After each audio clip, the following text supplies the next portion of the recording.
Yes, mate, what are you saying? I'm doing a video today because I've not done a video in a while, and it's not going to be a full day of eating. It is going to be a update on me because I'm really selfish, and we're going to run through my new push day with an injury. If you've watched some of the more recent videos, you might have heard me speak about it when I'm talking about kind of this postural issue that I've got that is affecting my training massively. So to give you a brief overview, I've seen some professionals over the last couple of years, probably seen 7 or 8 different people, and they've tried to diagnose my issue, and I feel like now I'm working with an osteopath, and he's certainly been the best in terms of diagnosing the issue. And basically, right, I'm just in this internally rotated position with my shoulders. Okay, so it's not like really bad where I'm got like a proper hunchback, but it's to a point where it really does affect my training, where I can't do any pressing, nothing that kind of involves scapular retraction, so rows, even pull downs are difficult. I can't really hip hinge. It is a nightmare. The actual muscles that are tight is probably quite an easy one to guess. So the lats, the pec minor,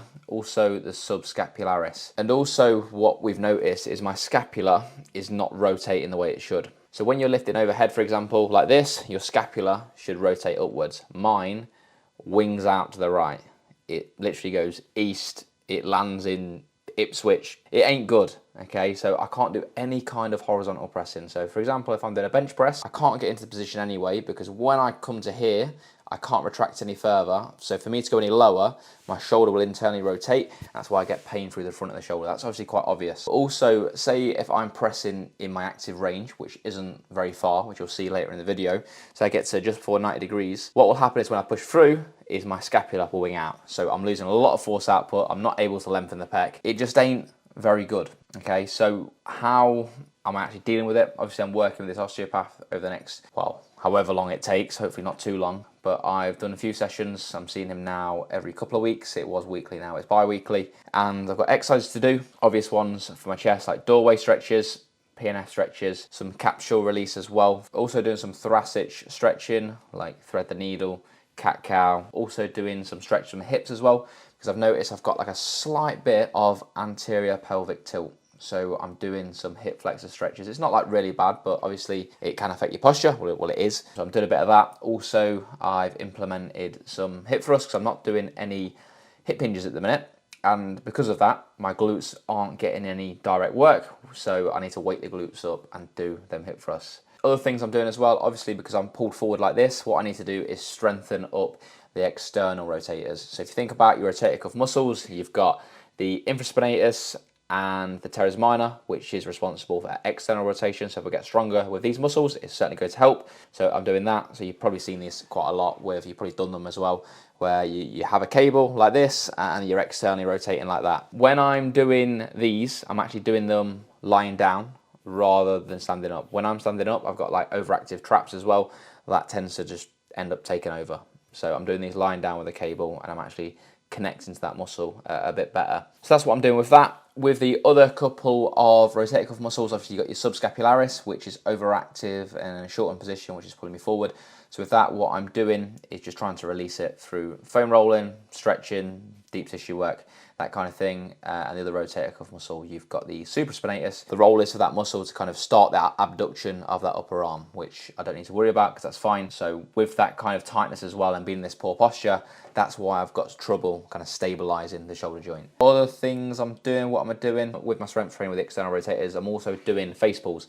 So instead of doing them for like rear delts, I'm having a neutral grip and really thinking about kind of retracting here and finishing that external rotator position like that. And wall angels, that's the other one I'm doing. I've also started to throw in a little bit of serratus work as well to help with the scapular winging. Simple things like scapular push-ups. So things are quite boring with my training. I can't really do a lot of things, but what I'm trying to do is think about things I can do rather than what I can't do, which has been what I've been doing for a long time. But yeah, I've changed my thinking. I've started doing other things like the overhead press, a really old school movement, which is really fun. I've just about got enough overhead mobility to do that, and I'm really weak at it, which you'll see in a minute. But it's a new goal that I can focus on. Actually, before we get into the workout video, quick shout out to Protein World for always sending me whey protein, pre-workout, you name it. You can use my code, PWBRAD, that'll get you 40% off. But anyway, yeah, I think we'll leave it there. Let's talk about this boring push workout. A workout voiceover then. It feels like a couple of years since I did one of these. It feels very old school, back to my roots. Basically, this session, push day, right, chest, shoulders, triceps. Before I train, I do put a lot of emphasis into warming up. To be fair, even before this was going on, I was warming up well. It was just static stretching that I neglected. So yeah, plenty of warm-up exercises, get everything nice and warm, get the massage gun to wake up some muscle groups and just loosen some bits off just to help me with my mobility. With overhead mobility not being amazing, but I think it's just about enough to do the overhead press, which probably some people would think, why are you doing an overhead press when your goal is to say, you know, if you're into bodybuilding, people are going to say there's not a lot of stability there, your lower back could potentially hold you back, your core strength. But the reason I'm doing an overhead press, one, for enjoyment. I really get a buzz out of getting stronger with free weights. If I get like a PB on a flat bench press, a dumbbell press, I get a much better buzz out of that in comparison to getting a PB on a hammer strength press. That's one reason. This lift is the biggest humbler. I'm doing 60 kilos for 4 working sets of around 5 reps on each. I might do an AMRAP on the last one. The second reason is because whenever I go on a shoulder press machine, dumbbells, anything seated, my chest will just take over. If you look at my physique, my pecs are so dominant, my delts are not great at all. With an overhead press, if you get nasty strong at this, you can't have bad delts. So that's why it's in. There's a few people I follow. Shout out Alex Leonidas, I hope I've said his name right. He preaches about the OHP, and I think he's got a great point. I think the seated version is really good as well, but I feel like if I do that, I'll end up just kind of get my rib cage higher, and my clavicular fibers of the chest, or just the whole pec, is going to end up doing the majority of the work. So it's a stronger muscle group for me. So yeah, I'm doing the standing overhead press. I'm doing 4 sets of 5 on this session, and then I do 3 sets of 10 on an upper session later on in the week. So a lot of emphasis on that. And the other reason is because when I'm doing that movement, my scapula can kind of just move freely without me having to think about, stabilizing it on, a shoulder press machine. I waffled on a bit there, but hopefully you get where I'm coming from. After the overhead press, I did 3 sets of 5. Last one, I did an AMRAP, got 6 reps. Then I went into a Y raise.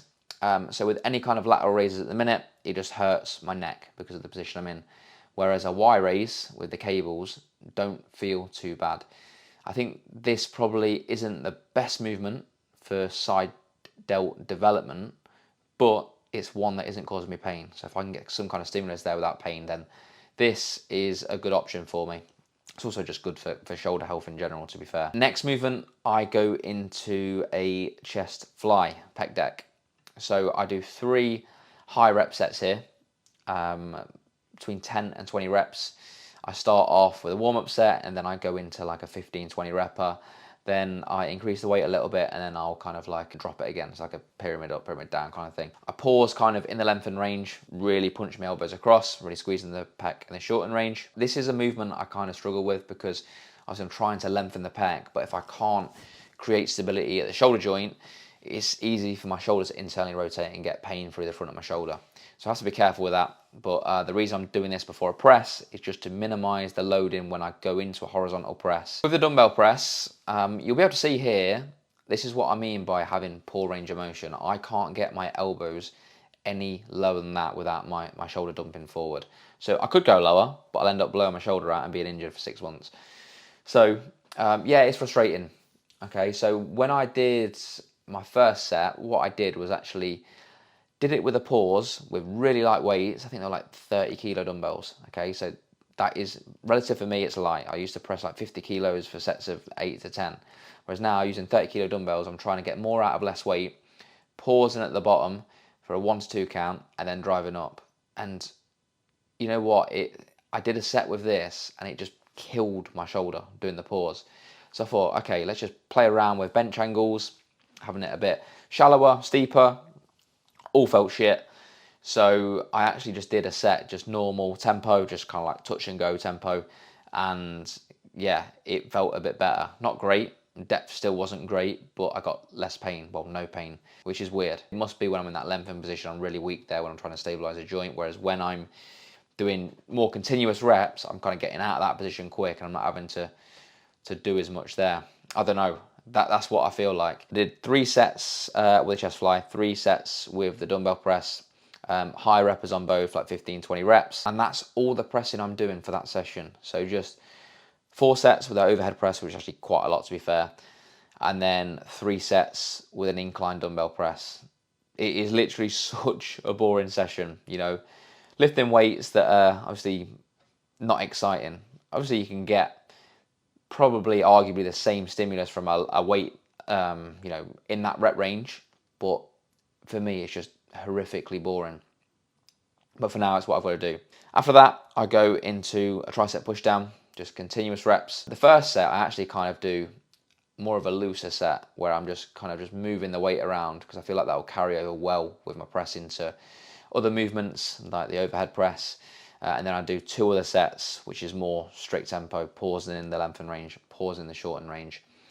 And after the 3 sets there, I go into a single arm overhead tricep extension with a rope. I just really emphasize the pause, getting into the stretch to target that long head of the tricep. So I'm going to do another video in a couple of weeks with an update of where I'm at with this. But before that, I'm going to do some kind of video where it's full day of eating, some training. I don't know. We're going to try and be a bit more consistent. Do appreciate you watching. Please drop a like if you enjoyed it. Subscribe to the channel if you're new. And I'll see you in the next video.